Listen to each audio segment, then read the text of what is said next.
Ma usa talcatún, la E, guaitas petenil tumen, casisnanil, la I, peten la E. No se perderá esta guerra, porque este país se ordenará y este país renacerá. Tantún Catún, el tiempo de la promesa. Después de 500 años, regresa el libro sagrado de Anáhuac. Tantún Catún, el tiempo de la promesa. Un programa de lectura y comentarios.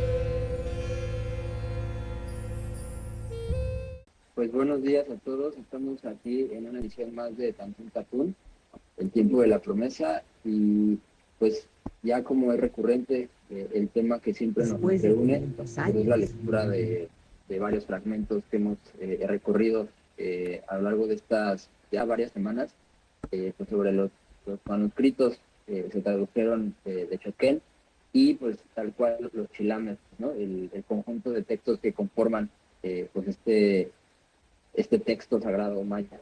Y bueno, pues estamos aquí con la presencia de Frank. Buen día, ¿cómo estás, Frank? Ahí más o menos, ya recuperamos. ¿Quién de ánimo? Bueno, Sí. perfecto. Y pues Moy y Jenny, allá desde Tulum, ¿cómo andan? Muy bien, acá, todo bien. Perfecto. Y bueno, hoy es un día... ¿Sí? Sí, ya estoy viendo ya. Sí, pensé que iban a estar de viaje en este momento. Sí, no se puede concretar. Ok. Bueno, pues hoy es un día 5 hierba. Es el 19, el 19º día de Panquetzalistli, de la veintena. Y pues ya nos estamos acercando a algunas fechas interesantes también dentro del calendario. Y también comentar un poco lo que está, las efemérides, se podría decir, los aniversarios que nos enteramos, justamente porque estamos leyendo estos textos, estos contenidos eh, patrimoniales, ¿no? Los textos mayas. El día de ayer fue el aniversario luctuoso de pues, sí, la muerte de Jacinto Canek, y nos enteramos ahí que iba a haber una presentación de un libro, me parece, me parece el datum, y pues no sé, también creo que es importante mencionar este tipo de fechas, porque pues no sé, a pesar de que es un personaje pues, popular, ¿no? que se conoce, eh, pues sí, de manera como más amplia, tampoco se difunde mucho y no sé, no hay como pues algún tipo de festividad en relación a ello, ¿no? Y pues son personajes importantes, ¿no? Dentro de la historia pues, de la resistencia y de la insurrección nativa, ¿no? Desde estas épocas. Y bueno, no sé, algún comentario, Frank, al respecto. Sí, de hecho, es una fecha como para reflexionar. También quería preguntarte a ustedes, porque no me quedó claro, tengo entendido que el libro que iban a presentar allá, no sé si al fin lo presentaron. Pues sí hicieron Es una de, presentación virtual, sí, virtualmente, pero creo que el problema fue que no les dieron el auditorio que habían reservado. De último no les permitieron hacer el evento. órale. Sí, Mira, eso por sí es una señal. Es decir, si fuera un libro de política o de algún payaso de la televisión o algo, ahí sí, todos los recursos y todos los espacios. Pero es un libro para conmemorar un alzamiento maya, es obvio que no les quieren dar mucha atención. El libro se llama, le voy a hacer propaganda por aquí, La rebelión del rey Dios José Jacinto Ulú de los Santos Kaan Esco Chan Moctezuma, de Edgar Rodríguez Jiménez. Es un libro que documenta cómo se fue formando la rebelión de Canek. Canek vivió muy poco tiempo, 31 años. El Canek al que se refiere este libro. Él se puso el nombre de un linaje antiguo que había gobernado a los mayas libres en Tayasal. Entonces, ese nombre de Canek, que significa serpiente oscura, serpiente negra o serpiente de las estrellas. Y eso era un nombre también de la Vía Láctea, la serpiente estelar. Ese nombre pues tenía mucho pedigrí, tenía linaje entre los mayas, y cuando este joven se alzó en una iglesia porque se molestó de ver una serie de cosas y alzó una revolución, escogió ese nombre, no porque perteneciera a la familia Canek ni nada, sino que por homenaje, ¿no?, al nombre. Y fue una rebelión muy breve, lo mataron, 31 años tenía cuando murió, por lo tanto no dejó una trayectoria profunda desde el punto de vista ideológico ni nada de eso. De hecho, su rebelión fue bastante, fue muy limitado de horizonte, pero tuvo mucho, porque había necesidades, porque había condiciones objetivas para la revolución. Entonces, se le pegó mucha gente, a pesar de que no era un filósofo, ni era un político, ni siquiera un militar, simplemente fue alguien que detonó algo que estaba en el ambiente, y la gente se le pegó por millares. La revolución fue brutalmente eliminada, reprimida, la mataron, y este fue uno de tantos casos. Por lo menos hay unos, por lo menos, una vez 20 alzamientos grandes, mayores, entre los mayas durante la colonia y la independencia, porque ellos no distinguen entre colonia e independencia, para ellos es el mismo estado de opresión. Y hay quizás unos, ¿qué será?, entre 50 y 100 alzamientos menores. Algunos de ellos nunca fueron reportados, porque ocurrieron en comunidades tan aisladas que, bueno, ponte a pensar que el principal evento de resistencia, que fue el estado de Tayasal, que no consistió propiamente en un alzamiento, sino en la continuación del estado tradicional maya, fue más bien un rechazo de la colonia. Ese evento tan descomunal desde el punto de vista político, incluso militar e histórico, prácticamente no se conoce. Entonces, por ejemplo, los historiadores no saben que el libro de Chirán Balar está lleno de referencias al estado de Tayasal y a los mayas que habían por allá, con nombres de lugares y de personas. Si se desconoce una cosa tan grande, ¿qué quedará para otros eventos? Entonces, el de Canek tuvo cierta repercusión, sobre todo mediática, en el momento, por el lugar donde ocurrió y demás, y por eso lo conocemos hoy. Pero más que el evento en sí, de este último Canek, es ese estado latente de inconformidad de los mayas con la imposición de la religión cristiana y del estado colonial español primero y neocolonial después, con los criollos, con los hijos de los españoles. Totalmente inconformes con esa imposición por una imposición injusta. Ahora, yo les tengo una pregunta a ustedes. ¿Por qué creen que fracasó la rebelión de Canek? Pues porque fue directo a las armas, ¿no? Como, por ejemplo, ayer leía con Filiberto una parte del libro que compartieron, después de como esta efervescencia y esta emoción que hay acá con respecto a lo de la privatización de las playas y esta onda que platicamos la semana pasada, y leíamos cómo le fue, ¿no? Cómo fue este final, y dice: el 14 de diciembre de 1761, el líder maya Jacinto Canek fue ejecutado mediante cruel tortura en la Plaza Grande de Mérida, Yucatán. Lo habían capturado tras el levantamiento maya que encabezó en Quisqueya, llevado a Mérida y condenado a morir atenaceado, a ser quemado su cuerpo y sus cenizas esparcidas en el aire. 8 de sus compañeros fueron condenados a la horca, los demás prisioneros a recibir 200 azotes y a que les cortaran una oreja. Bueno, sigue ahí el texto, pero yo siento que tiene que ver con eso, ¿no? Con cómo el Estado pues responde a una guerra en las armas, ¿no? Cómo responde con toda la fuerza, porque al final pues los estados tienen el monopolio del uso de la violencia, ¿no? Sí, y no solo el Estado colonial, también el Estado maya y todos los estados. Finalmente, a nivel de Estado, a nivel de uso de naciones, la pugna es tan primitiva como entre animales. Todavía no ha llegado la humanidad a esos niveles, ¿no? Entonces manda el que tiene la fuerza, el que tiene mejores armas. Ahora, esa fue la causa inmediata y objetiva de la caída de Canek. El Estado colonial español era mucho más amplio y poderoso. Sin embargo, si vamos a cualquier otra de las rebeliones, cayó del mismo modo.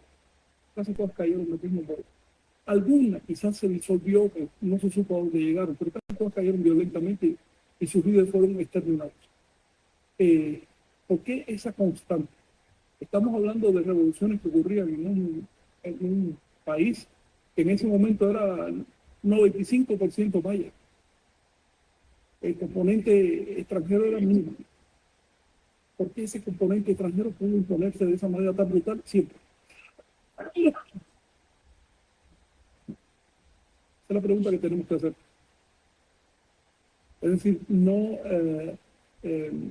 digamos, no descomponer el fenómeno de los alzamientos mayas y en general de la resistencia indoamericana contra la invasión europea, sino ver lo que tiene de general, porque ahí está la respuesta al problema fracasaron todas esas resistencias y hoy siguen fracasando. La resistencia no solo fue con armas, llegaron a las armas los grupos que ya estaban más explotados, más al extremo, pero la resistencia en general fue cultura, fue a través del sincretismo, a través de generación de libros de Chilambalán o de grupos que se aislaron al desierto como pasó en Sudamérica y así. Entonces, sin embargo, las rebeliones violentas fueron exterminadas y todas las resistencias en general no llegaron a gran cosa. Hay un factor común ahí. Pónganse a pensar que esos pocos españoles que estaban en el país maya habían venido de otro continente. Sabían la forma de la tierra, sabían cuántos países hay en la tierra, sabían su composición demográfica, su peso político, su peso militar, comprendían la geopolítica. Y eso les permitió trazar un proyecto, no un proyecto a 4 años, sino un proyecto a siglos, porque eso fue la colonia. De hecho, ya desde el siglo XVI, los reyes de España se propusieron gobernar en toda la tierra, de manera simbólica, y para eso se fueron a 3 puntos de la tierra, América, Filipinas y la propia España, suficientemente distantes como para que no se pusiera el sol en el imperio español. Y con eso se cumplieron un objetivo que era de carácter ideológico y de carácter cosmológico. ¿Cuál era la diferencia entonces entre ese 5, quizás 10% de componente colonial en el país maya con respecto al 90% de mayas? Que los mayas estaban viendo por sus intereses inmediatos, pero no tenían una visión global del asunto. Cada uno de los alzamientos fue local. A la hora de empatarse con el país vecino, con los, no sé, con los caribes, con los nahuas, con los quichés, etcétera, esos no se sumaron porque estaban viendo por sus propios intereses. En cambio, la colonia estaba en todos lados y estaba viendo por intereses generales. Así que cuando choca una óptica local pequeña, estrecha, con una óptica grande, la pequeña naufraga. Es inevitable, esa es la experiencia que nos deja estos alzamientos. Uno no puede combatir por la justicia y la libertad si no tiene por lo menos una visión tan amplia como aquel que trata de quitarte la libertad y la justicia. ¿Sí, Omey? Sí, y quizá también mencionar que pues se destruyen los liderazgos, ¿no? Las estructuras sociales que le daban coherencia a la cultura, pues se mutaron, ¿no? Se sincretizaron, se impuso una dinámica distinta, y pues creo que también por eso pues, fracasaban estos alzamientos, porque estaban combatiendo con algo que no, con una estructura que estaba cambiando todo, ¿no? O sea, fue un cambio de régimen como más profundo. Y de hecho, creo que también el fracaso, pues sí, fueron exterminados, pero creo que también el hecho de que nosotros recordemos y que hagamos memoria es parte de que no fracasaron tanto. Pero, a ver, lo que estamos recordando es una sucesión de alzamientos que no tuvieron éxito. Sí. Eso es lo que estamos recordando. A principios del siglo XVI, España era un conjunto de reinos. No había ni siquiera una política unificada. Cada uno jalaba para lo suyo también. Tenían además un enemigo muy poderoso que acababan de expulsar en 1492, precisamente fue cuando expulsaron a los islámicos. Luego, no hay que pensar que el sistema, que la estructura de dominio y de la estructura política en España era muy superior a la que había en América. De hecho, a inicios del siglo XVI en América había más consolidación nacional política que en la propia España. Y 50 años después había un reino avasallador en España totalmente ya parecida de tradición milenaria, ya capaz de imponerse en toda la tierra, respetado por toda la gente, no se metía con eso. ¿Por qué? Mira, los liderazgos se forman de un día para otro. Y si el líder es inteligente y tiene éxito, consolida su tradición. Las organizaciones se pueden crear fácilmente. Lo difícil es la cosmovisión. Lo difícil es cambiar la cosmovisión. La cosmovisión de Nahua se desarrolló durante milenios en estado de aislamiento. No concebían siquiera, jamás les había pasado por la cabeza la idea de que otra civilización chocara con la Nahua. En cambio, la cosmovisión cristiana se formó durante milenios en estado de total conflicto entre civilizaciones. Los cristianos surgieron en el mero medio, si te fijas, del choque entre persas y romanos, que eran las dos grandes de la época, y siguieron estando en el medio después hasta musulmanes contra los cristianos europeos, etcétera. Es decir, el cristianismo es una religión que surgió en una coyuntura, en una juntura, ¿no? De factores ideológicos, políticos y demás. Eso dio a los cristianos y le sigue dando terminación. Lo tienen en la actualidad. Estas sectas que vienen a conquistar Latinoamérica vienen con una visión de dominio mundial.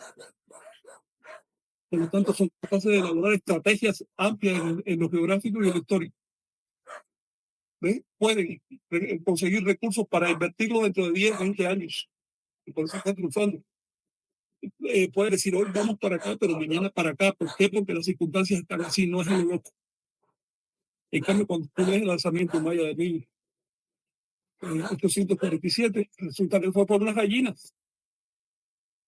Y cuando lees el Quilán Balante, que dice de Cecilio Chi y demás, acababan de masacrar a una población completa, habían exterminado todo el mundo, pero la causa del lanzamiento fue porque la cruz estaba en peligro. La cruz del templo vecino estaba en peligro.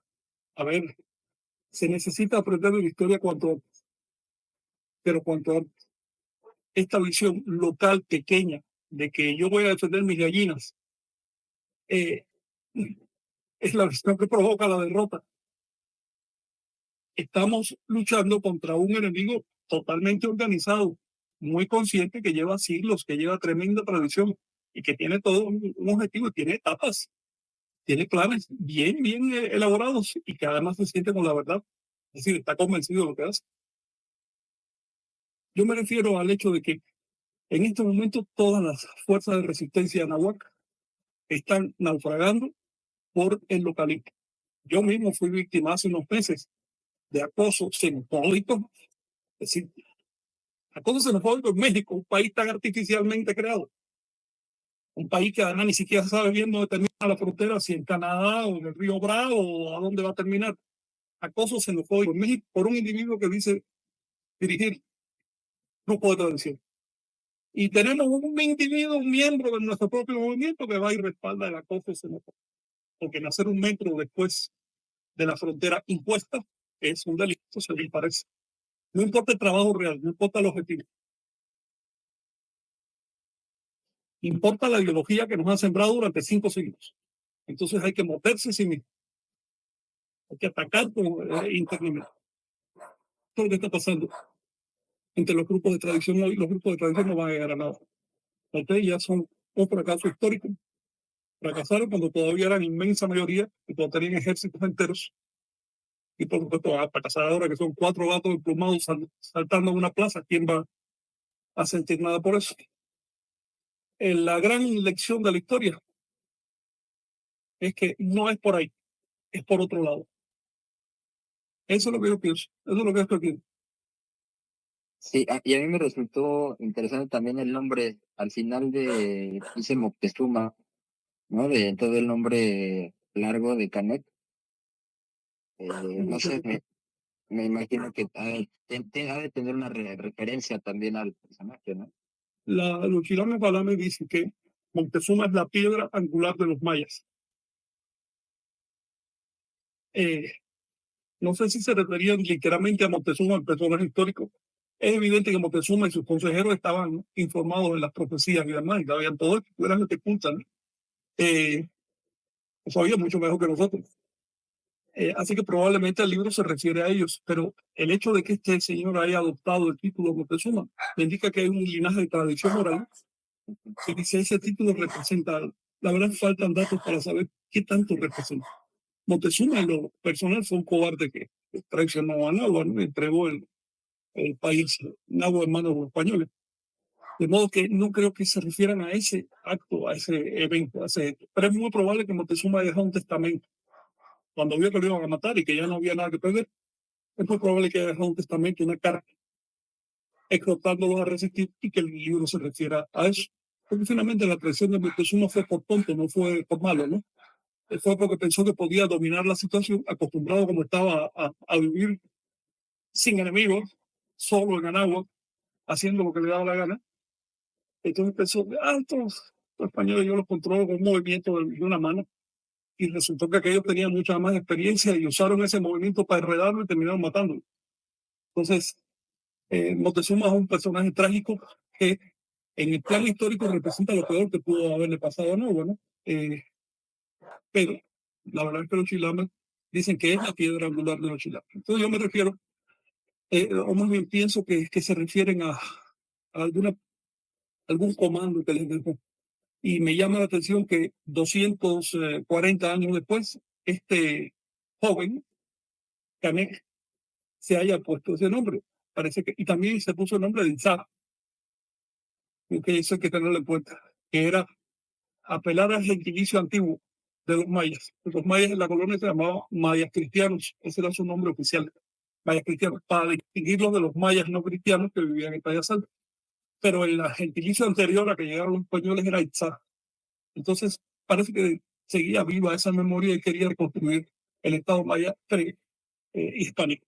Pero eso también es una fantasía, eso es una locura. No podría haber sobrevivido un Estado nativo americano ignorante del contexto mundial. El único modo que sobrevive a la toltequidad, de que sobrevive miles de años de esfuerzo civilizatorio en América, es con una vocación de universalidad. Así como los cristianos se propusieron llevar su mensaje hasta China, hasta Inglaterra, a África, a todos lados del mundo, se lo propusieron.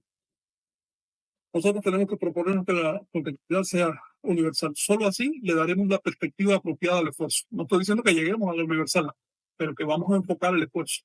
No vamos a detenernos por una pequeña barrera, por un par de gallinas que te roben o por una rencilla en el seno de un grupo de tradición, ¿no? Vamos a seguir. Sí, y bueno, pues creo que esto marca bien también la labor que estamos haciendo Sí. y pues yo creo que igual ya le vamos a ir dando entrada a la lectura. Ya está por aquí Moni, nos está acompañando también para iniciar la sesión del día, ¿no? La lectura que vamos a abordar el día de hoy.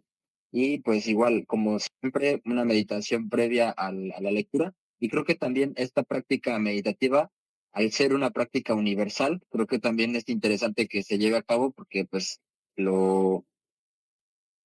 sí, es una práctica de conciencia que universalmente hacer silencio es parte de esta universalidad de prácticas que nos ayudan a tener claridad en las cosas, ¿no? Y en los enfoques cómo podemos abordar la problemática, ¿no? Entonces, bueno, pues sin más que agregar, pues igual vamos iniciando la meditación, Moni, porfa. Hola, buen día a todos. Saludos a todos. Sí, vamos a empezar con el ejercicio de meditación de hoy. Y sí, como lo dices, Omei, el cultivo personal va a tener un impacto en lo social.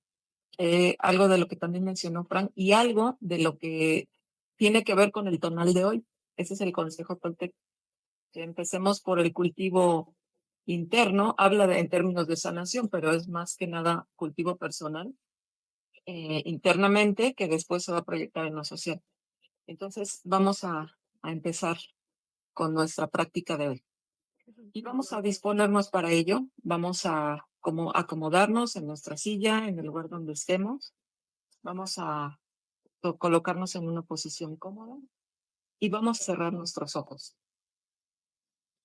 Entonces, simplemente vamos a empezar a ayudar a nuestro sistema nervioso a relajarse, a que nuestra mente se concentre. Y vamos a llevar nuestra atención hacia la respiración. Vamos a observar cómo está nuestra respiración en este momento. Vamos a notar qué tan profundo qué tan suave o qué tan rápido ingresa el aire en nuestros pulmones. Y vamos a permitir que poco a poco tome su ritmo nuestra respiración, su ritmo natural. Vamos ahora simultáneamente a hacer una revisión de nuestra postura corporal, cómo se encuentra nuestro cuerpo, si hay puntos de tensión, de molestia, de incomodidad. Y vamos a acomodarnos, vamos a mover el cuerpo de manera que ayude, que contribuya a esta práctica.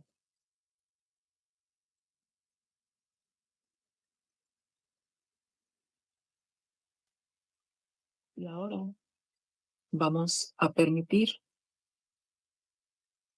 que cualquier pensamiento, recuerdo, cualquier estímulo externo o interno se presenten en nuestro campo perceptual y simplemente vamos a atestiguar todo lo que pasa a nuestro alrededor.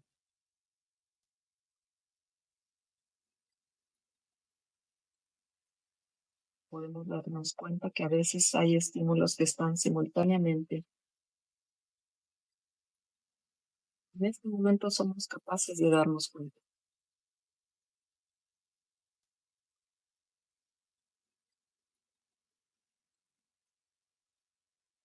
Y nota que esto no afecta la percepción, no afecta el estado de ánimo. Es la capacidad que tiene nuestro sistema nervioso, nuestro cerebro de percibir.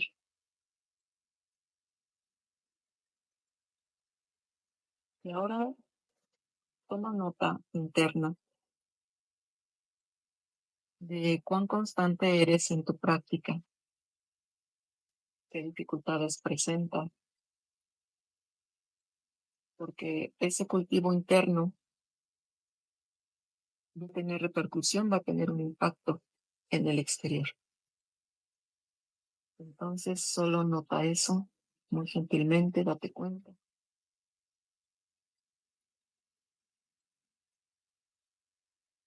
Más con esta práctica.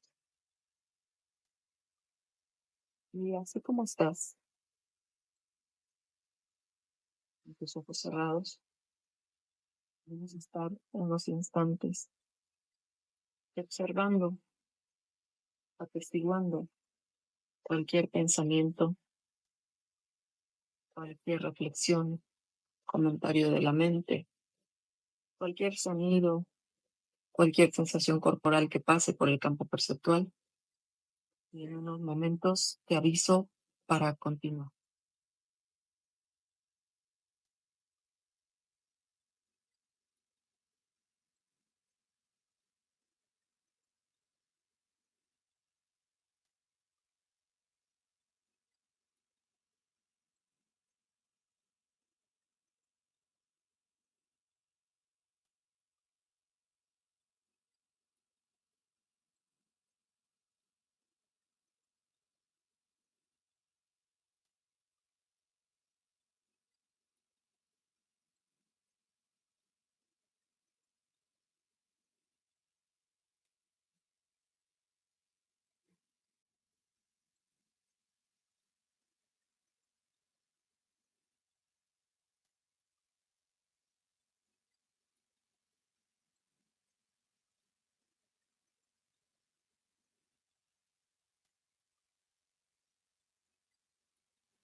Dios es uno. Serpiente emplumada es su nombre. Nada, solo serpientes, solo mariposas te ofreceré. Y en su presencia sacrificaré. Vamos dando cierre a nuestro ejercicio de hoy. Toma conciencia de tu presencia en el lugar donde te encuentras. Toma una respiración. En el momento en que te sientas listo, abre tus ojos.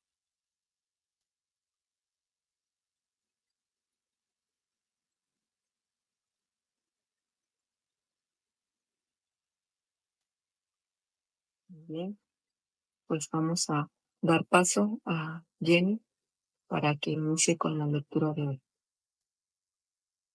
Gracias, Manu. Gracias. El día de hoy también no nos acompaña Chignawi, que es quien normalmente lleva la transmisión.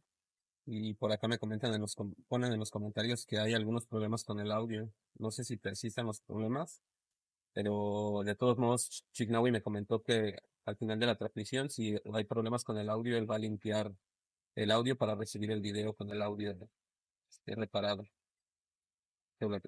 Para quienes nos comentan por acá que hay problemas con el audio, ¿no? Ok.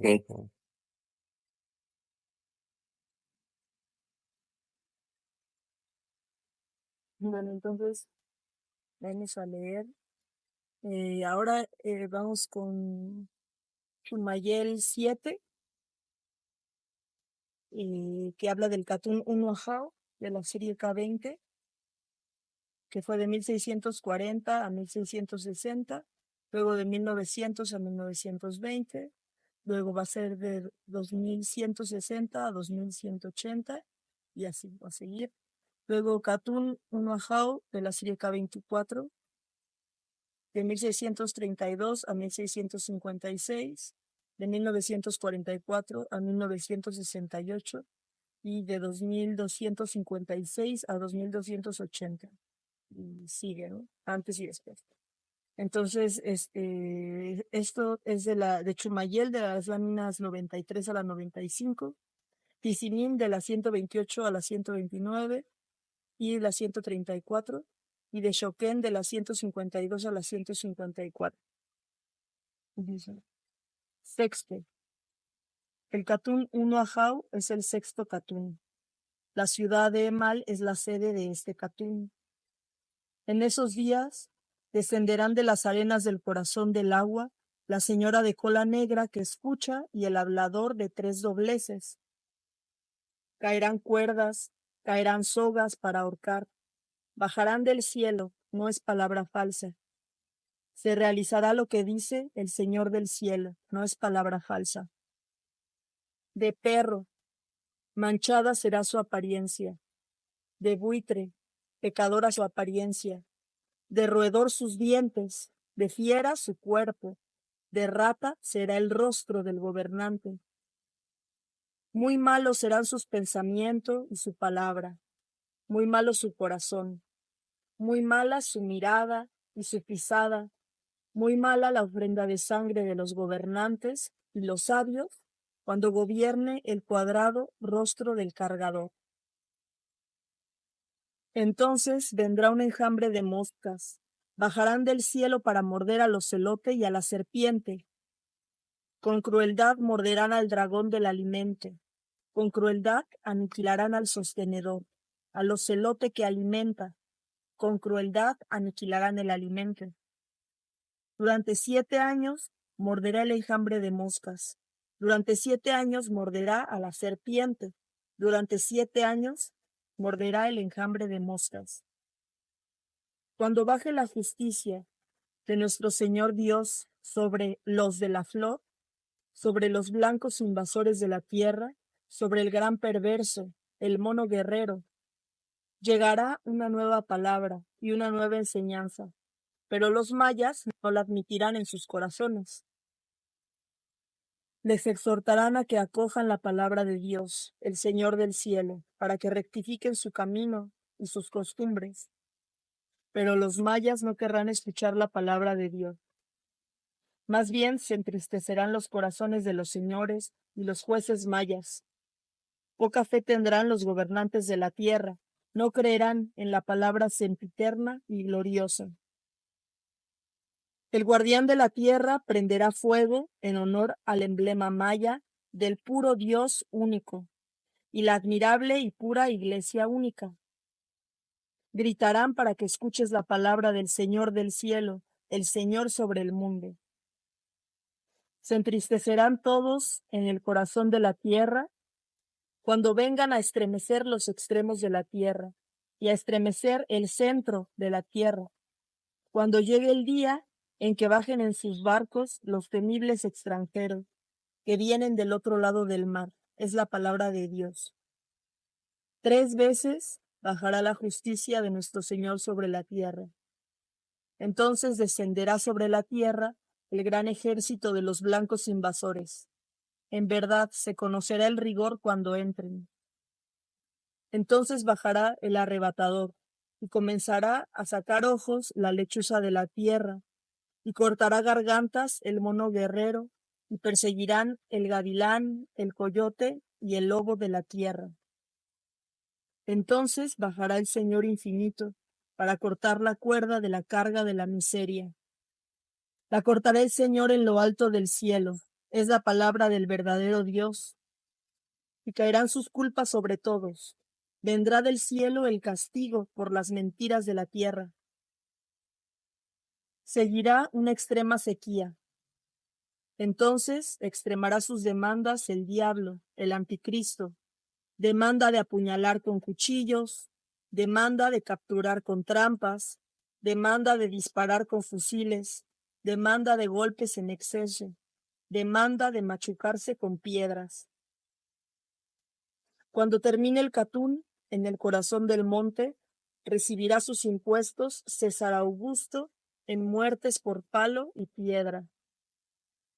Comenzará el hambre cuando venga el gran avaro, mucha hambre y epidemias. Por causa de la mortandad entrarán los buitres a las casas. Llorarán las moscas, llorarán los tábanos en los atajos de los caminos y en las encrucijadas. Oh, hermanitos, hijos, por lo que viene a la tierra.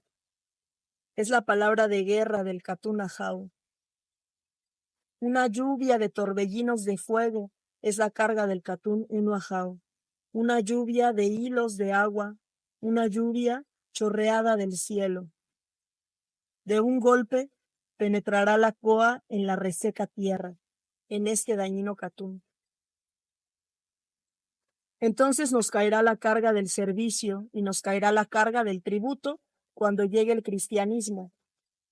Entonces exigirán pruebas de la tenencia de la tierra y el libro de las 7 medidas del ombligo de la tierra. Y será muy duro el servicio de Dios. Llegará al colmo la ambición. Se colmarán los despojos de los mezquinos ambiciosos en los días de este Catún. He aquí, la codicia y la ambición se originan en el anticristo. Cuando aún no llegaba el anticristo, nada pedía nuestro Padre Dios. Cuando aún no estaban los hombres divinos, no había arrebatos, despojos, ni tiranías, ni despreciaban al linaje del prójimo. Era fuerte el pobre, pues de su propio esfuerzo comía cada uno.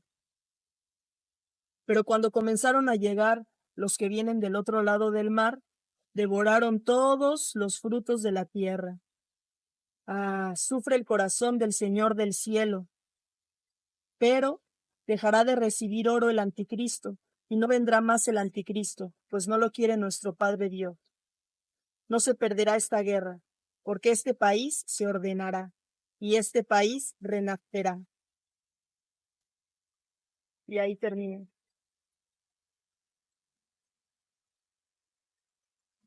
Muy bien, gracias. ¿Tiene alguna pregunta o comentario sobre este texto? Sí, yo tengo preguntas, Fran. Adelante, Monique. Sí. Me llama la atención toda la simbología, ¿no? Porque habla de muchos animales y me gustaría que nos explicaras un poco de eso. Sí, esta literatura representa a diferentes clases sociales y tipos de personas con animales que tienen atributos parecidos. Es algo muy, muy común entre los mayas y lo puedes encontrar en los vasos códex, que son unos vasos que los mayas dejaron pintados con escenas de códices. Y ahí ves con mucha frecuencia animales, ya sea combatiendo, ayudándose, emborrachándose, haciendo un montón de cosas. Y esos animales son grupos sociales. Empieza diciendo que este Catún, bueno, lo presenta a su número, Catún Unahau, dice que es el sexto de la serie, que es correcto, y que sucede en la ciudad de Mal. Sigue diciendo que vendrán en los días de ese Catún, del seno del mar, del corazón del agua, llegará la señora de cola negra que escucha, que es la lechuza, y el hablador de tres dobleces, es otro nombre de otro pájaro. Ahora, la que escucha y el que habla con tres dobleces quiere decir el hipócrita y la chismosa. Entonces quiere decir que será un Catún de hipocresía, de chismes, de intriga.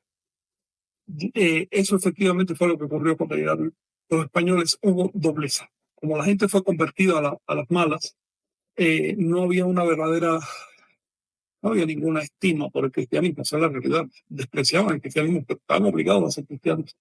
Entonces se generó un estado de dobleza, de corrupción moral en la sociedad, que terminó con un montón de vicios, porque una vez que una persona no se estima a sí misma, pues cede a cualquier vicio. Entonces subió, por ejemplo, la embriaguez. Eso fue un flagelo. Dejaron de atender las cosas colectivas, digamos. La economía maya se basaba sobre todo en los canales y en el manejo del agua. Para eso se requería toda la colectividad, no solo un pequeño grupo, sino pueblos enteros, porque los canales medían cientos de kilómetros, eran obras grandes. Los pueblos se disgregaron, se volvieron enemigos entre sí, fallaron esas obras y empezó a haber hambre. Entonces una cosa llevó a otra. Se acabaron los sistemas de salud. Antes de los españoles había hospitales, había médicos, había algo organizado. Quedaron puros brujos de aldea que prácticamente no sabían nada de anatomía ni de enfermedades. El resultado fue que empezó a haber tremenda mortandad, murió muchísima gente. Se calcula que murieron 9 de cada 10 personas por no saber tratar las epidemias. Y también de hambre. Entonces, esto es más o menos digamos, la entrada. El texto habla claramente, señala claramente que eso va a comenzar con el cristianismo. Es decir, no se engañan en ese sentido. Dice que los padres cristianos van a traer sogas para ahorcar a los señores naturales. Dice que se va a imponer un gobierno que será con apariencia de perro y de buitre. Es decir, un gobierno cobarde y carroñero. Eso fue lo que ellos percibieron en el gobierno colonial. Era un gobierno que era capaz de masacrar a una población de gente desarmada, indefensa, cobarde. Y al mismo tiempo que se atacaba entre sí porque los funcionarios coloniales no crean que estaban todos de acuerdo. Estaban de acuerdo en rendir tributo a la corona, pero la corona fomentaba rencillas entre sí para que ninguno pudiera alzarse con todo el poder.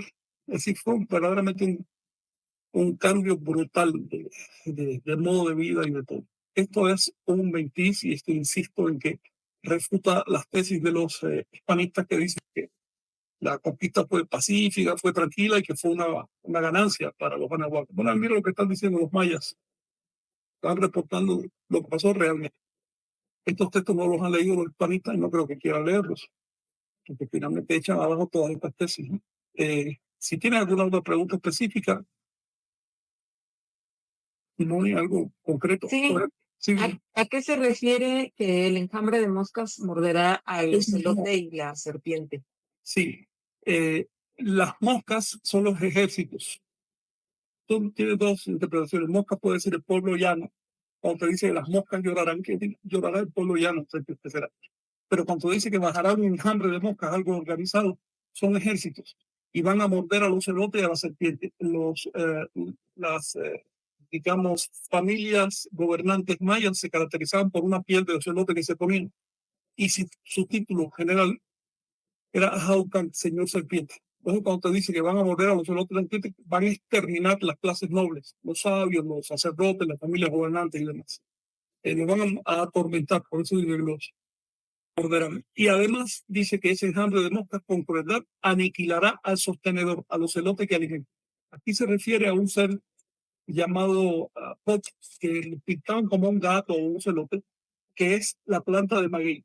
La planta de maguey era un ocelote en el simbolismo. Y en la planta de maguey es el emblema de la producción de alimentos. Es la deidad del alimento, es la naturaleza. Entonces dice que con crueldad van a aniquilar a los celotes que alimentan, que durante 7 años habrá un hambre terrible, y dice que bajará la justicia de Dios sobre los de la flor. Es decir, habrá un total relajamiento de la moralidad, perversiones sexuales, lo cual en las comunidades de aquella época era algo muy peligroso.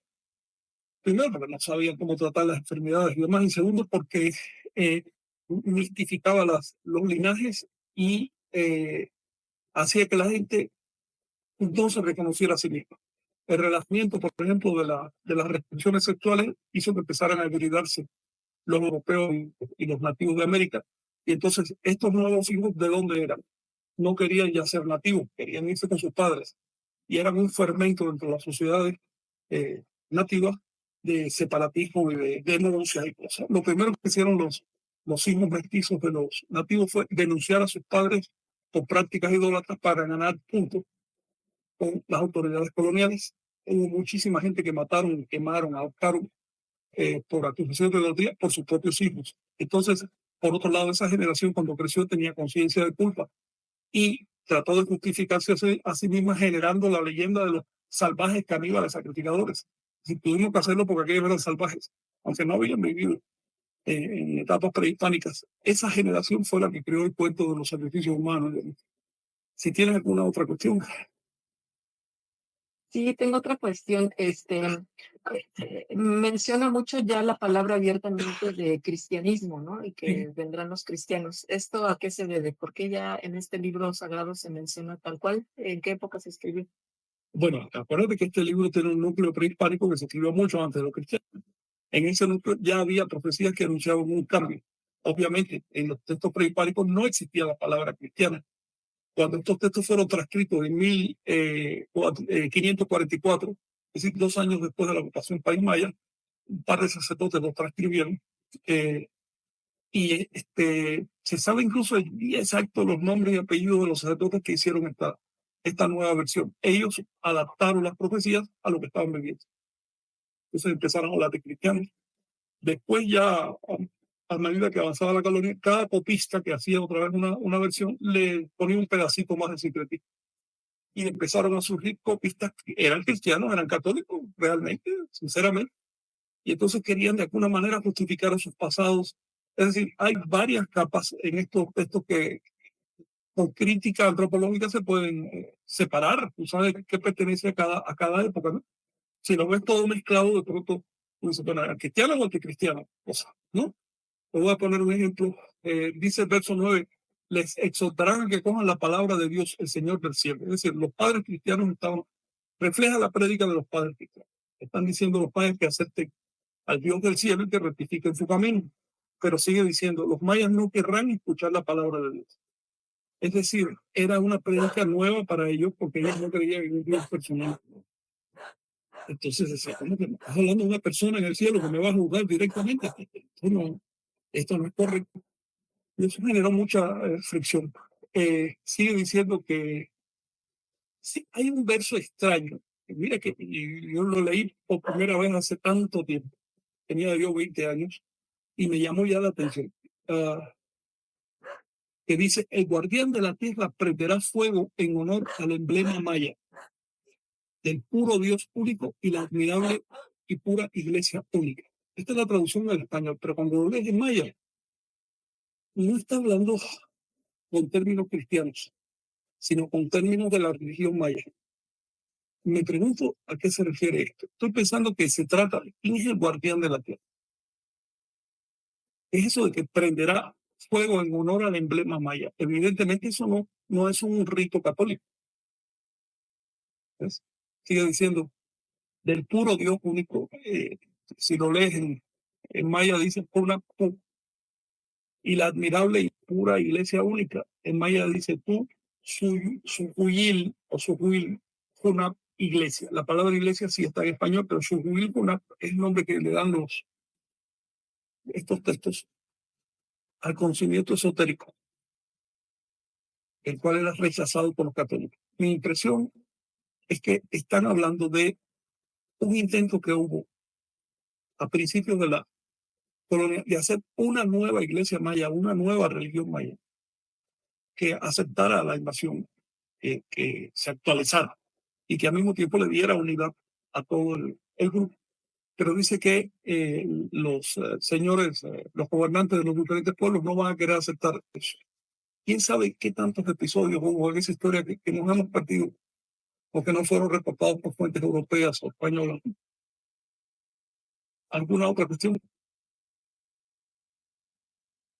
Pues no sé si los compañeros tengan algo que preguntar, que está muy interesante todo. Sí, de hecho tiene un montón de justo de términos y de imágenes, ¿no? Como que invita mucho a la imaginación, ¿no? También habla, por ejemplo, el Señor Infinito, ¿no? Eso me pareció como interesante, justo el nombre que se le da de diferentes maneras, ¿no? Sí, Pues dice sí, que entonces bajará el Señor Infinito para cortar la cuerda de la carga de la miseria. ¿Quién es el Señor Infinito? Infinito se busca en el verso 15 en Maya, dice Tis Yemen, entonces bajará un Mashula Hawi. No están hablando, no les da el nombre del Dios cristiano. Ahawi es el Señor. Ahawi. Mashul quiere decir que no tiene fin. Mashul, sin fin, infinito. ¿De qué está hablando? Y que va a cortar la carga de la miseria. Definitivamente no se está refiriendo a los cristianos porque justamente los acaban de acusar de traer la miseria. Yo pienso que esto se refiere, este capítulo habla de lo que conocemos como Cruzot, que antes de ser Cruzot era el punto de la Cruz Verde. Y antes de estar centrado en Carrillo Puerto, se centraba en el pueblo de Choquén. Bueno, ese era el eco en la península de Yucatán del gobierno de Tayasal, ¿no? El gobierno del último estado maya. Pienso que se trata de eso. Y pienso que hubo intentos de hacer una reedición de la religión maya tradicional actualizada.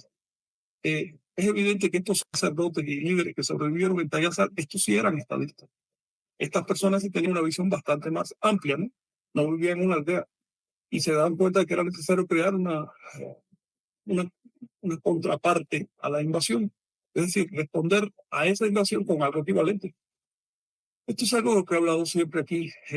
No puedes combatir a estos evangélicos que llegan con una Biblia en la mano si no tienes un libro. No puedes combatir, ¿cuántos son? Más de 10.000 sectas que hay legales si no tienes una legalidad. Es decir, no puedes entrarle a la difusión si no entras a Internet. Fue creado por el capitalismo. En otras palabras, necesitamos usar los recursos que tenemos a mano. Cuando un grupo de tradición se niega a usar los recursos modernos, se está condenando, está saliendo de la historia. Está ignorando que lo que hizo Anáhuac fue justamente la creación, la adaptación. Que fue una civilización, no fue una aldea o una tradición oral, fue una civilización. ¿Tú sabes cuántos miles de interacciones hay? Millones de interacciones dentro de una civilización, interacciones sociales me refiero. Obviamente necesitamos ese grado de densidad cultural, entrar en esos niveles de profundidad de la cultura para poder sostener, pues, entre otros, legalidad. Le guste o no le gusta lo de la señora de la tradición, le gusta o no. Esto no es opinión. Necesitamos los textos sagrados en la mano. Afortunadamente había textos sagrados y se han conservado como por lo menos una tercera parte. Y necesitamos las mismas estrategias de penetración. sí. Y creo que también, digo, no sé si el término sea combatir como tal, siento que más bien sería pues crear, ¿no? Dinámicas culturales, renovar, revitalizar la cultura, porque más allá pues sí se va a competir, ¿no? De alguna u otra forma, ¿no? Por la atención, ¿no? Porque es lo que se busca también, ¿no? La energía, como cultivarla, ¿no? En ese sentido. pero pues más bien eso, dependiendo los medios que se utilicen, pues es como pues sí, se combate o más bien pues se crea una nueva forma, se revitaliza la cultura. Creo que no es tanto de combatir, de enfrentarse al otro, porque en ese momento ya vimos que pasó y no llegó a nada, sino más bien crear opciones culturales y en ese sentido pues sí se compite quizá a lo mejor, no Sí. tanto se combate. Creo Moy que quiere, sí, sí, te decía que Moy quiere decir algo. sí.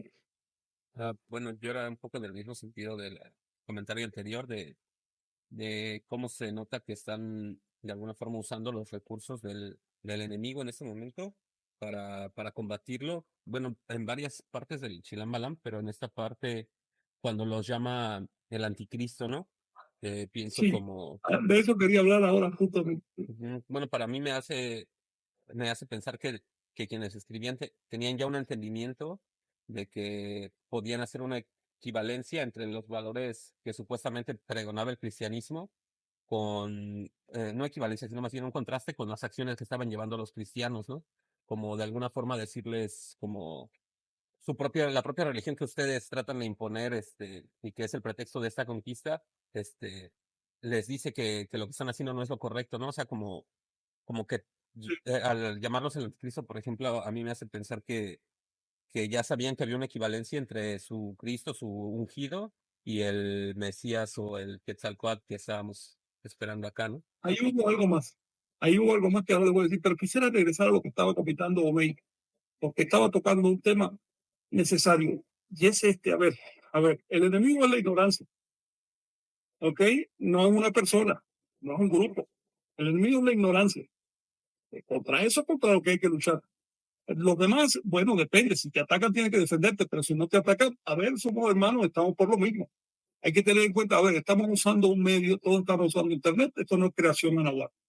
Todos estamos hablando español, no es creación anahuac. Todos estamos usando ropa occidental. Así que no queremos resucitar cadáveres. Queremos simplemente aprovechar lo positivo de 10.000 años de procesos civilizatorios en América. ¿Qué tiene de malo eso? Eso es sentido común, ¿ves? Y por otro lado, queremos dejar claro que no estamos de acuerdo con la injusticia histórica. Hubo invasión, hubo saqueo, hubo imposición de religión, hubo imposición política. Eso fue una terrible injusticia histórica y nosotros no estamos de acuerdo con eso. No estamos de acuerdo con que se manipule políticamente por personas que no tienen el menor interés, el menor compromiso histórico. Y no estamos de acuerdo con que se use, que haya narrativas modernas que traten de decir no pasó nada, no fue así, que creen la leyenda negra de los salvajes para poder justificar una cosa tan atroz. No estamos de acuerdo con eso. Cuando se comete una injusticia, la única posición moral es no estoy de acuerdo con la injusticia y punto. Ahora vamos a ver cómo se canaliza esto en el futuro, pero en este momento yo no estoy de acuerdo con la injusticia. Así de sencillo. ¿Ves? Pero eso no significa que no podamos aceptar los avances del viejo mundo, empezando por esta lengua que unifica en toda América y que por lo menos para algo sirve, ¿no? Y dejar muy claro esto, el enemigo no son los españoles de ninguna manera. Al contrario, los españoles son gente que sufrió lo mismo que sufrieron los americanos, la misma invasión de una religión ignorante. Nuestro enemigo es la ignorancia. Y diría que no es la religión cristiana, porque el cristianismo finalmente tiene una base esotérica muy profunda y muy basada en la realidad. Una descripción muy realista de las cosas. Ese es el cristianismo en el fondo. Pero las capas que lo encubren, la forma como se canaliza el cristianismo, ha sido pura imposición. Tú sabes lo que es una religión que le dice, agarra a un niño y le dice, tienes que creer que el que no opina lo mismo que tú debe ser exterminado. Debe ser torturado para siempre en un infierno. ¿Sabes lo que es pervertir de esa manera al ser humano? Nos hemos adaptado a eso y ya nos parece normal, pero eso es una monstruosidad. Estamos atacando eso. Y eso deriva de la ignorancia. Ahora, respecto a la palabra anticristo, sí, por supuesto, los sacerdotes mayas que escribieron esto también sabían latín y generalmente habían sido monaguillos o estaban infiltrados. Una cosa que descubrió la colonia, que tenía muchos chilames infiltrados en la iglesia católica. ¿Por qué? Porque la iglesia le da un manto de seguridad Y de hecho había como un acuerdo sin palabras, ¿no?, entre la iglesia y los chamanes, de si tú no me agredes, yo no te voy a agredir a ti. La posición de la iglesia era: ven, estudia, aprende las escrituras para que te conviertas. ¿Ves? Y la posición de los chamanes es: voy a aprovechar todo lo que tú me des para organizar una resistencia. Así que sí entendía muy bien la función del anticristo dentro de la religión cristiana, porque la religión mesoamericana también tenía una imagen similar. Todas las grandes religiones de la tierra saben que los procesos de avance, de desarrollo son dialécticos. Es decir, se acumulan tensiones entre contradicciones. Cuando aplicas la tensión, eventualmente las puedes resolver y subes a un orden superior. Así que una religión superior, una religión es superior cuando logra conciliar contradicciones de una etapa social anterior.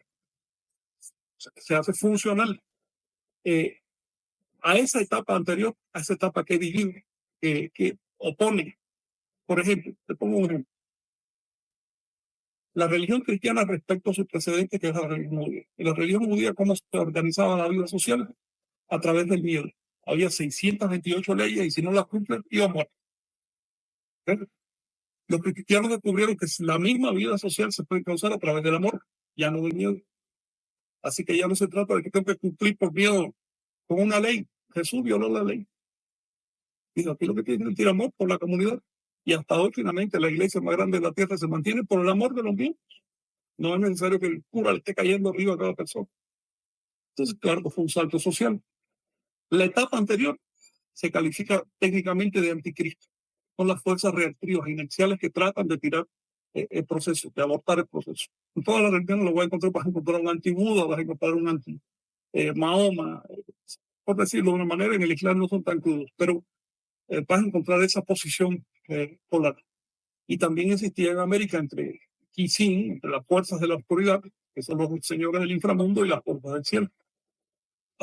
Pero aquí hay otro tema, y es que la palabra anticristo en maya suena como confusión de Cristo con anti, y anti significa seguidor. Así que cuando el texto te está diciendo extremará sus demandas el diablo, el anticristo, un maya lo que escuchaba es el diablo, el seguidor de Cristo. Así que el maya común y corriente, que no sabía nada de teología, no sabía ni quién era el anticristo ni nada de eso, simplemente escuchaba el seguidor de Cristo. Estas cosas ocurren con mucha frecuencia en estos textos. El juego de palabras para colocar ideas que nos dicen algo a nosotros hoy, pero decía también a los mayas en su momento, a un teólogo que lo pudiera leer, etc. Si tienen alguna cuestión sobre esto, hay algo más que me gustaría tocar, pero quisiera escucharlo. Mónica, ¿tienes algo más? Sí, hay algo que me hace reflexionar en lo siguiente. Esa palabra que, o esas palabras donde menciona que las moscas carcomen al ocelote y a la serpiente, en mi interpretación muy particular, me hace pensar en que todo esto que estamos hablando, ¿no? Desde el inicio, todo este cultivo personal, todas estas prácticas, pues se ven minadas, se ven carcomidas por eso, ese tipo de sistema o de métodos que utilizaron como para implantar una nueva religión, ¿no? Entonces, obviamente que esas prácticas se pierden en el cotidiano de las personas Claro. y nos olvidamos de que eso ya estaba, digamos, como establecido, ¿no? En el antiguo Anáhuac. Y obviamente la simbología también se va perdiendo, el sentido de este culto, ¿no? Y sobre todo que es muy diferente, no es algo relacionado con el fanatismo ni con la Claro. idolatría, ¿no? Es todo lo contrario. Entonces eso se va carcomiendo, eso representa el ocelote, ¿no? Sí, El nahual y lo que representa la serpiente, sí. Esa el imagen dragón. eso que estás diciendo, también es una imagen polar, metafórica. El ocelote y la serpiente son animales nobles y poderosos. Las moscas son un bando de gente sin cerebro. ¿Ves? Todas siguen al líder y además son infecciosas, son animales de mucho menos nivel. Van a caer las moscas sobre la tradición de los ocelotes y la serpiente. Sí, muy sí. A mí me llama la atención, Jennifer. a mí me llama la atención cómo que dejan, quien escribió esto, deja documentado el despojo que vivieron, ¿no? O sea, cómo fueron despojados de la tierra. Bueno, por ejemplo, en el versículo 21, que dice, entonces exigirán pruebas de la tenencia de la tierra y el libro de las 7 medidas del ombligo de la tierra, que aquí en la nota al pie pusiste que es el libro de los registros catastrales. Será muy duro el servicio de Dios. Y luego dice en el 23, cuando aún no estaban los hombres divinos, no había arrebatos, despojos, ni tiranía, ni despreciaban el linaje del prójimo. O sea, como habla de este desconocimiento de los linajes y de la propiedad que tenían sobre la tierra, ¿no? Porque, pues sí, realmente les regalaron, repartieron la tierra entre los españoles, ¿no? Para que se hicieran cargo de la tierra y de todo lo que había dentro de ella, o sea, de todas las personas que había dentro de ella.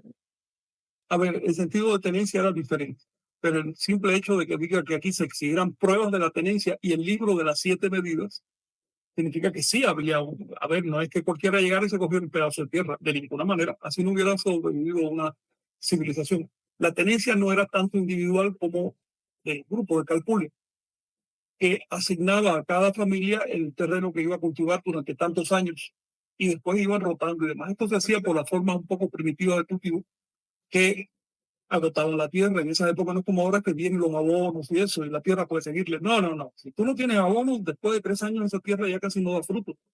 Entonces había que dejarla descansar. Esto exigía un sistema de rotación de cultivo de la tierra. Eso no podía quedar a criterio de ningún individuo. Eso era ya criterio del grupo, de los especialistas, además de todo el grupo, que decían, a ver, todo ese lote, aunque tú lo veas verdecito, no lo puedes cultivar hasta el año.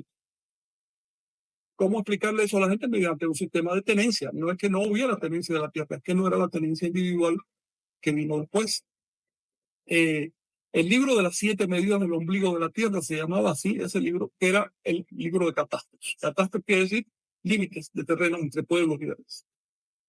Todo estaba delimitado, todo estaba delimitado. Había un orden, primero, que era unas rayas que hacían, abriendo una brecha como de 10 metros en la maleza, cuadradas, totalmente cuadriculadas como un ajedrez. Esas rayas estaban determinadas por el cielo. De hecho, había unos funcionarios estatales que tenían función en todas partes, porque era el mismo sistema para todos, que era lo que determinaban. Esta raya va de aquí hasta allá, va siguiendo este meridiano, este paralelo, así. Y sobre eso se bordaba ya la geografía de los pueblos, que eran líneas más arbitrarias, ¿no?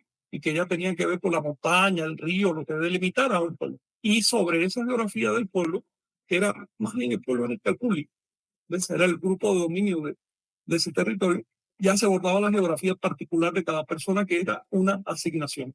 Después que llegaron los españoles, lo primero que hicieron fue pedir esos libros para ver cuál era el poder de un pueblo hasta dónde llegaba y reasignar las tierras, pero con la óptica europea. No entendían cuál era la óptica de acá, entonces les dieron propiedad privada a las personas, pero con esa se quedaron con la mitad. Es decir, te doy tu propiedad, ahora esto es tuyo, ahora tú decides sobre esto, solo me tienes que dar la mitad. Y cuando vino a ver, bueno, la cosa sigue hoy, todavía sigue hoy ese proceso de por, digamos, choque entre dos modalidades de entendimiento de lo que es la tenencia de la tierra, que no pueden convivir, son excluyentes. Pero cuando se reduce el fenómeno Anahuaca a un estado de primitivismo, de socialismo, algo así, todas estas reducciones que han intentado diversos antropólogos, el resultado es desconocer la organización que había. Por eso tampoco ha resultado en aquellos pueblos como en Guatemala, partes de Perú, donde lograron imponer ideas socialistas entre las comunidades, las arruinaron, las hicieron polvo, dejaron de producir. A ver, una civilización se tiene que hacer con conocimiento y equilibrio. Y si una civilización existe es porque hay conocimiento y equilibrio, no imposiciones ideales. Eso es un detalle. Mónica, ibas a hablar algo, pero antes yo quisiera mencionar un detalle, porque se nos está pasando y es es un verso muy importante, que es el 17. Dice, cuando termine el Catún, en el corazón del monte recibirá su impuesto César Augusto Pinto, en muertes por palo y piedra. Este señor fue el conquistador de Anahuac, César Augusto Pinto. se hizo a su nombre la conquista. Él personalmente no sabía de lo que estaba pasando, porque era un individuo sumamente inepto, pero sus ministros y demás hicieron la conquista de Anáhuac y de Perú. Y por eso se está hablando del tributo, del impuesto de César Augusto. Esa es la frase que tienen los chilames para hablar de guerrilla, alzamiento. Así que dice, al final de Catún habrá una guerrilla y le vamos a dar a César Augusto el tributo que él quiere. Es decir, vamos a cazar a los soldados. Cuando los chilames hablan de esa manera, se está refiriendo a eso. Está escrito así por si acaso algún cura o algún funcionario colonial capturaba el escrito y leía, que no se diera cuenta que es un alzamiento, ¿no? Porque el funcionario hubiera pensado probablemente que se trataba del impuesto normal, pero no, para nada están hablando de los impuestos normales, están hablando del impuesto en vidas. Y eso quería mencionar. Moni, Sí, Sí. bueno, pues en alguna parte de esta lectura también menciona algo interesante que dice acerca de que pues su Dios no pedía nada, pero ahora tenían que pagar esos tributos, ¿no? No sé si se refiere a que, por ejemplo, estaban viviendo esa imposición, porque en ese tiempo la Iglesia Católica no es que pidiera limosnas, el tributo era forzado. Sí, Y claro. mucho de ellos se refería a la esclavitud, ¿no? Le llamaban la No sé limosna si locura, pero era obligatorio. No hacerlo te mutilaban. y a la fuerza. Sí. Es el verso 23 que dice, la codicia y la ambición se originan en el anticristo. Cuando aún no llegaba el anticristo, es decir, no llegaban los seguidores de Cristo, anti o anta también se puede decir Cristo. Nada pedía a nuestro Padre Dios. Eso pega muy bien con lo que tú nos leíste al principio, que es el verso que dice, Dios es uno, serpiente plumada su nombre, nada pide. ¿Por qué? Porque la divinidad de Anáhuac no era personal, por lo tanto no te pedía nada, no necesitaba nada. Es un estado de conciencia que tú puedes llegar a tener, pero obviamente ese estado no te está pidiendo nada. No es una relación con una persona. Entonces a ellos les desconcertó. A ver, han llegado ahora pidiendo tributo en nombre de Dios, pero Dios no necesita tributo. Dios, ¿qué va a necesitar Dios si es Dios? ¿O será que lo quieren para otra persona y están usando a Dios? ¿Ven? Eso fue lo que les molestó. Dice, cuando aún no estaban los hombres divinos, no había arrebato, despojos ni tiranía, ni despreciaban el linaje del propio. Cuando habla del linaje, es decir, digamos, la herencia biológica de las personas, se está refiriendo a que ya en ese momento empezó a haber racismo. Definitivamente, en la invasión hubo racismo. Los españoles en esa época no eran tan racistas como hoy ni de lejos.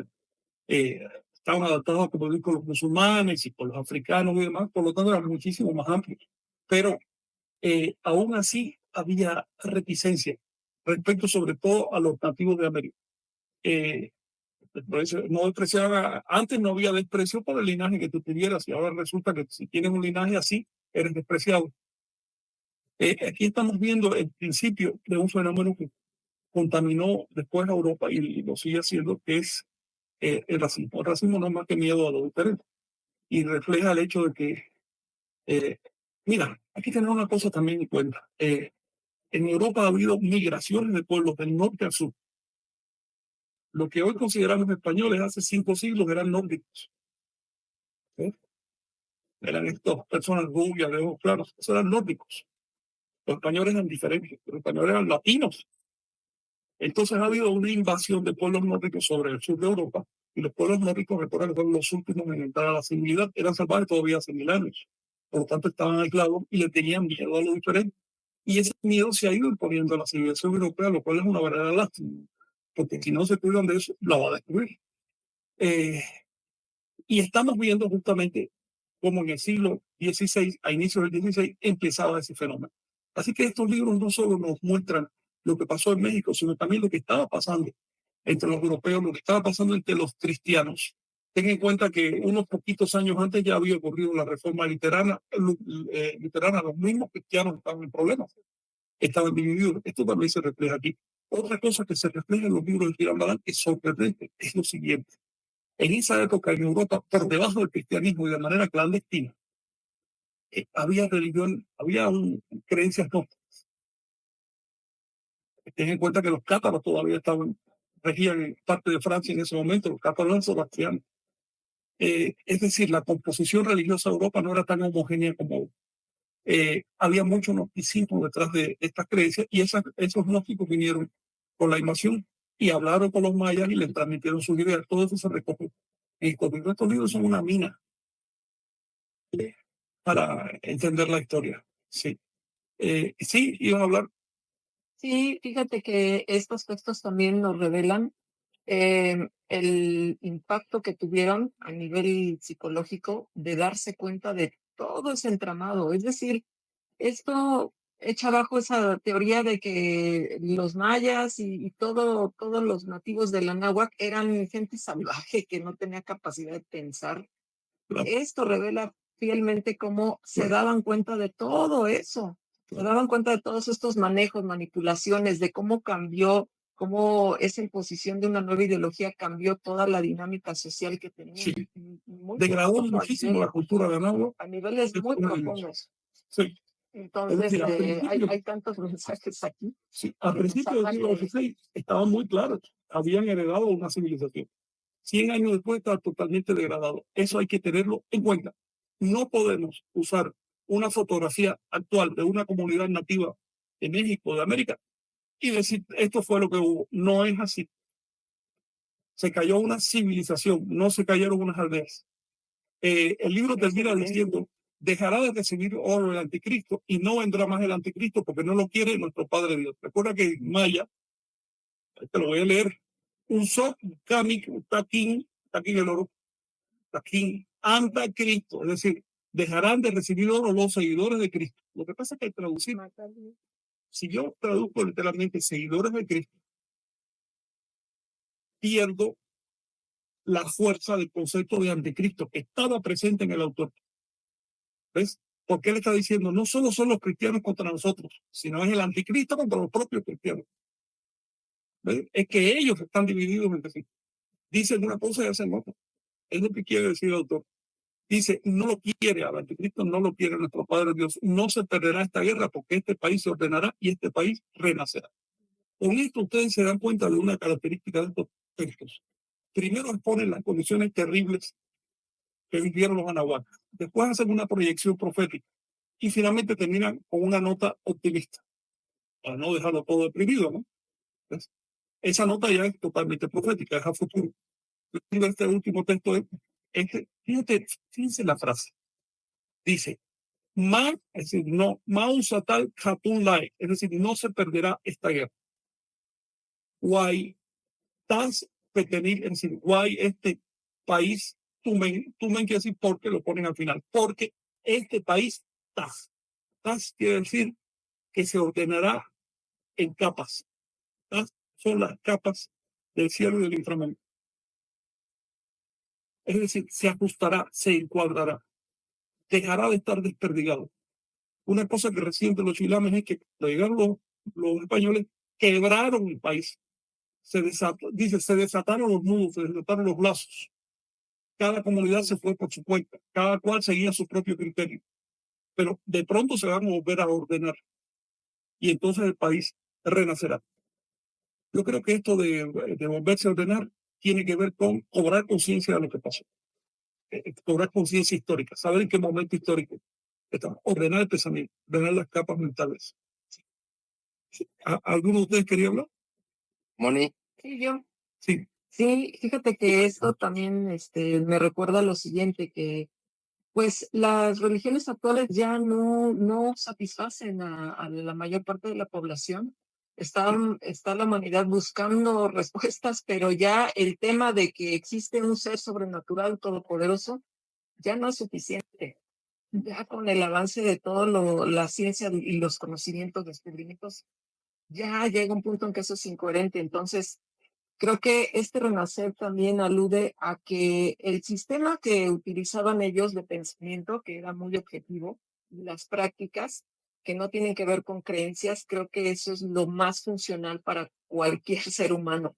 Si nosotros llegáramos a caer en una crisis por cuestiones de guerra y ya sabemos de destrucción masiva, es solamente un pensamiento racional como el que ellos cultivaron va a ayudar a la supervivencia. Creencias en seres fantasmales y creencias mágicas, no. Entonces, Supersticiones no caben. bueno, así es. Entonces, eso es lo que a mí Sí. me hace Esa es una pensar de las esto que grandes acabas cosas, de quizás la mayor enseñanza de Anáhuac para nosotros hoy es esto. A ver, deja la superstición, hombre, mira las cosas objetivamente. Como, tú sabes lo que es tener que darle una explicación sobrenatural al universo, que es natural. No te basta lo natural para explicar las cosas. Tú necesitas decir que hiciste esto porque el diablo te tentó. Hágame el favor, sea adulto.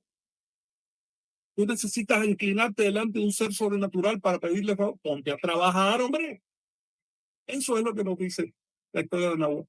Lorenzo Yurnes se asombraba en un libro que escribió en el 68 de lo siguiente. Me enseñaron que los moradores de Mesoamérica creían en montones de dioses, estaban siempre en ritos y cosas, y cuando estudié vi que no era así.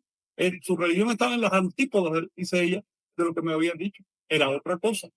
¿Cómo lo sabemos? Estudiando la fuente. Tenemos que salir de la desinformación de 5 siglos de las que hemos sido víctimas. No solo nosotros acá en Latinoamérica, sino en todo el mundo. De hecho, la desinformación es mayor en otras partes del mundo. Cuando los chinos, los españoles, los rusos miran para América, imagina a los emplumados de las películas de Hollywood. Eso es lo más cercano que ven. No saben de la complejidad que hubo. Entonces, por un lado, queremos conservar en lo posible milenios de intentos civilizatorios que hubo por acá. Por otro lado, conservar las enseñanzas valiosas de la civilización de Nahua y de Tahuantinsuyo, como por ejemplo la insistencia en la práctica, es lo que acabo de decir. Es decir, vamos a dejar, las creencias son hipótesis. Todas las creencias que tú quieras, está bien, pero las pones en el cajón de las hipótesis. Vamos a verificarlas, a ver si son ciertas. ¿Cómo las verificamos? A través de la práctica nahuálica. La iglesia tolteca no es más que un nombre formal de un intento nahuálico. Y está funcionando así. Nosotros, por lo menos, pequeños grupos, no hemos perdido de ninguna manera el contacto con la práctica. La práctica sigue siendo el pilar de nuestro trabajo. No se trata de creencias. Por eso le estoy diciendo a las personas que me escuchan, la iglesia tolteca no defiende creencias. No creemos en nada. Buscamos, de hecho, tener tal estado de higiene mental que no haya creencias en esta mente. ¿Ok? Tratamos de verificarlo todo. ¿Qué tiene de malo verificar las cosas? Recuerden también quienes nos van a hostigar, quienes nos van a combatir como movimiento, son personas que creen que el hombre salió de una bola de fango y la mujer de un hueso. Ese tipo de mentalidad. ¿Okay? Literalmente. No crean que porque estén en altos niveles de la nación o sean sabios, estén en academia, son menos supersticiosos. Siguen creyendo ese tipo de cosas, esa es la realidad. Y eso nos van a atacar. Pongo un ejemplo y es un comercial con los detractores de Carlos Castaneda. Si alguno de ustedes ha leído detractores de Carlos Castaneda, va a ver que hablan de chismes sexuales, verdaderos o falsos, da igual. Que hablan de detallitos, pero no se meten con la masa, solo con los detallitos, no se meten con la masa. Resulta que ninguno de esos detractores ha ensoñado jamás. Es más, no lo va a hacer, porque con ese nivel de hostilidad su propia mente nunca va a poder aceptar la enseñanza. No se meten con la masa. Finalmente puedes echar toda la historia de Carlos Castaneda y quedarte con sus consejos prácticos. El cultivo de la percepción. Lo pongo como ejemplo de lo que nos conflictúa hoy como movimiento tolteca. Una sociedad inerte que no tiene la menor higiene mental y no ha tenido prácticas nahuales. Y esa gente quiere decirnos que no tenemos razón. Yo he discutido con personas que me dicen, no has vivido lo que has vivido, porque eso no se puede vivir. Tu experiencia no puede ser, tú estás mintiendo. Así de plano. Además, llegan los psicólogos que dicen, no, es que tú crees que viviste eso, pero en realidad viviste lo que sabes más que uno. Yo me excluyo, yo me excluyo. Sí, no, es impresionante lo que pasa Es por decir, ahí. quieren hacer ciencia desde esa narrativa y desde esa, digamos, superficialidad. O sea, basarte en datos personales, por Dios, es absurdo, ¿no? Al sostener la antorcha del nahualismo, nosotros estamos sosteniendo lo único que merece ser llamado ciencia. Ciencia Experiencia propia. es la vocación de verificación. para basar tu creencia en tu propia experiencia y no en lo que te diga un libro sagrado y no en lo que te diga nadie. Y estamos acudiendo a nuestras fuentes para conocer la historia, porque las fuentes reflejan la historia. En ningún momento de esta lectura estamos dándole gracias a un Dios mágico por inspirar a Don Quilamen y pensando que esto viene del otro lado del universo. En un universo natural no hace falta una explicación sobrenatural, porque lo natural es más que suficiente, demasiado grande, solo entendemos la puntita. No necesitamos una explicación sobrenatural. Ceder a lo sobrenatural es condenarse a la degradación mental. La mente degenera. Cuando tú no te esfuerzas, cuando tú no fuerzas la mente, cuando no la usas, degenera. Cuando tú te metes en un nicho de confort intelectual en que ya tienes las creencias, y sobre todo las que te dijeron los norteamericanos, porque siempre es así. En el norte siempre hay 4 viejos pensando por te dicen, tienes que creer esto. Si no crees esto, vas fuera. Cuando te metes en ese nivel, tú sigues siendo humano por inercia, porque usa ropa y habla, pero en realidad ya dejaste de ser humano. Lo que nos hace humanos es la lucha interna, la lucha intelectual, la lucha emocional, no el acomodarnos en un nicho de confort. Estoy hablando de más, pero esto es lo que me inspira, ¿no? Este tipo de lecturas. La verdad es que Sí, los textos de Chilamagán a mí me ponen... y creo que no nada más a ti, estoy leyendo algunos comentarios y justamente hablan de eso, ¿no? De que pues, agradece la labor que se está realizando y inspira también, sirve de inspiración también para otras personas, porque pues, los datos que tienen las lecturas, con todo el contenido aparte simbólico y demás, te invitan a resistir, ¿no? A enfrentar, a identificarte con una visión combativa, con una visión de no estar en tu zona de confort y no quedarte pues con rutinas mentales, ¿no? Y bueno, Pueden ya leer algunos otros sí, comentarios justamente. sí. De hecho es lo que ya voy a empezar a hacer para igual Sí, empezarle a darle el cierre. Y sí. bueno, pues Luis Mello nos saluda, nos manda saludos, muy buenos días a todos, saludos toltecas de Anáhuac. Cortina Miguel, igual desde Progreso, Yucatán, nos está saludando y nos hizo un comentario, ahorita lo voy a leer más adelante. Desde Cherokee, Tennessee, tierra Cherokee en Tennessee, Kim Balam nos manda saludos y agradece pues, la labor que estamos haciendo. Saludos desde tierras purépechas, Martín Vázquez, que constantemente está comentando y nos sigue en las transmisiones. Caro Martínez, Luis Neira, comentarios al respecto del audio. Ya se comentó que vamos a limpiarlo para poder ofrecerlo con mejor calidad. Rebelde, Alejandro Marroquín, Teresita Gutiérrez, Darío Villarreal, muchas gracias por escribir y por seguirnos en estas misiones. Y Cortina Miguel comenta, cuando estudié en la Fuerza Aérea aprendí que las insurrecciones del mundo no han triunfado porque se han hecho de manera aislada y sin constancia en el tiempo, además de las presiones internas. Por otro lado, aquellos que han impuesto su ideología alrededor del mundo han sido siempre individuos con mucha experiencia de guerra, persecución, tortura, por ejemplo, con a Jesús de Nazaret, ¿no? La vida, ¿no? La tortura de la que fue Sí. víctima. Y en pocas palabras, los invasores siempre han sido organizados, regulares y constantes. Muchas gracias a todos por su trabajo. Gracias por ese comentario. Reafirma lo que estamos hablando acá. ¿Cómo vamos a combatir estas inercias que finalmente se originan en la ignorancia, se originan en el miedo? ¿Cómo vamos a combatirlas si no sabemos siquiera combatir? Repito que nuestro combate no es con armas literales. Nosotros tenemos algo más poderoso, las armas intelectuales. Digamos que la antropología estudia los procesos, ¿no? de organización de la sociedad, la sociología también, y se han detectado unas ciertas tendencias. Digamos, cuando llegas a cierto grupo de personas, de pronto se materializan, se manifiestan otras propiedades, se dan propiedades emergentes de la sociedad. Si sigues a otro grupo, a otro nivel, se materializan otras. Digamos, en una horda primitiva de tener unas 40 personas, unos 40 adultos, tú no necesitas más organización que conocer el nombre del otro. Sabes todos los nombres.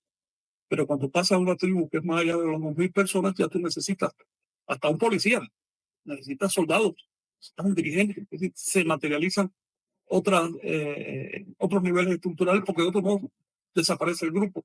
Llegas a un estado y esos son otros niveles. Se va conformando una pirámide de relaciones. Y también se ha detectado lo siguiente: cuando hay un grupo que tiene una misión clara y unos objetivos más o menos bien trazados y conoce la historia y sabe cómo está el panorama, ese grupo no necesita ser mayoría para imponerse. Le basta con un 10% de la sociedad, porque un 10% de personas orientadas, polarizadas, con un objetivo subjetivo, y un 90% de personas amorfas que solo siguen rutina y demás. Así que nosotros estamos luchando por ese 10% de conciencias, por esos 10% de personas despiertas en el verdadero sentido de la despertar, que es cobrar conciencia de nuestra existencia histórica, de que todo lo que somos, aparte del mono, lo hemos recibido y por lo tanto tenemos una deuda y tenemos algo que legar a los demás. Somos elementos de transmisión, somos, digamos, no somos términos, sino eslabones en una cadena de transmisión. Esa es nuestra función. Y ahora lo que tenemos que es que limpiarnos lo suficiente internamente como para poder transmitir con corrección lo que estamos recibiendo, ¿no? Recuerden que la auténtica transmisión parte de la experiencia propia, no simplemente transmitir lo que me dijeron porque el abuelito me lo dijo y entonces yo lo repito. No, tu experiencia qué y tu verificación qué. Transmitamos tu experiencia propia. Lo que hemos recibido de Nahua es el legado de Nahuatl, que es un conjunto de prácticas para elevar la percepción. Entonces hay que verificar ese legado y transmitirlo útil. Exacto.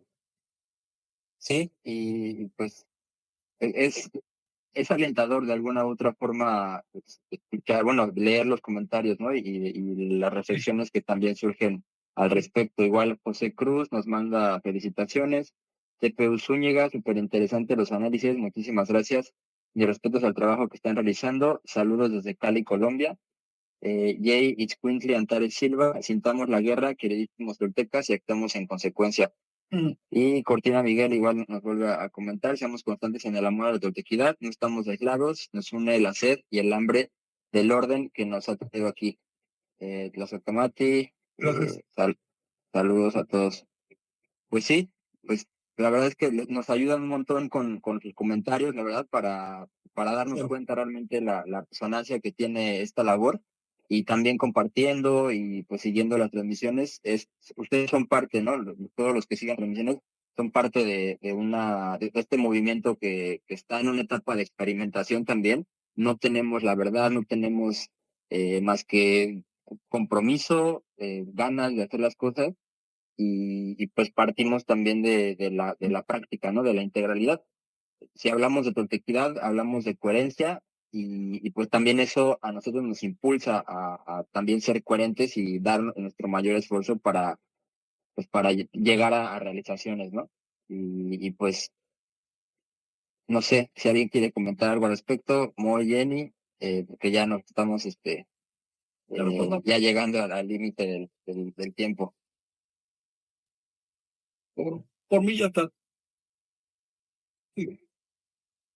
Ok, pues si nadie más va a agregar algo, yo creo que ya vamos dando por concluido la sesión del día de hoy, y pues ya vamos a ir terminando también las sesiones, ¿no? Ya. Moni. Sí, pues nada más agradecerles el estar atentos a estas transmisiones, recordarles que hay que hacer nuestras prácticas, la meditación, unos 20 minutos mínimo, 1 hora al día máximo, no estaría mal. Entonces, les agradecemos mucho y es todo por mi parte. Perfecto. Muchas gracias. Saludos, muy bien, y gracias por la cobertura por allá. Chao. Gracias. Ma usatalcatún la guaitas petenil tumen casisnanil la peten la no se perderá esta guerra, porque este país se ordenará y este país renacerá. Tantún Catún, el tiempo de la promesa.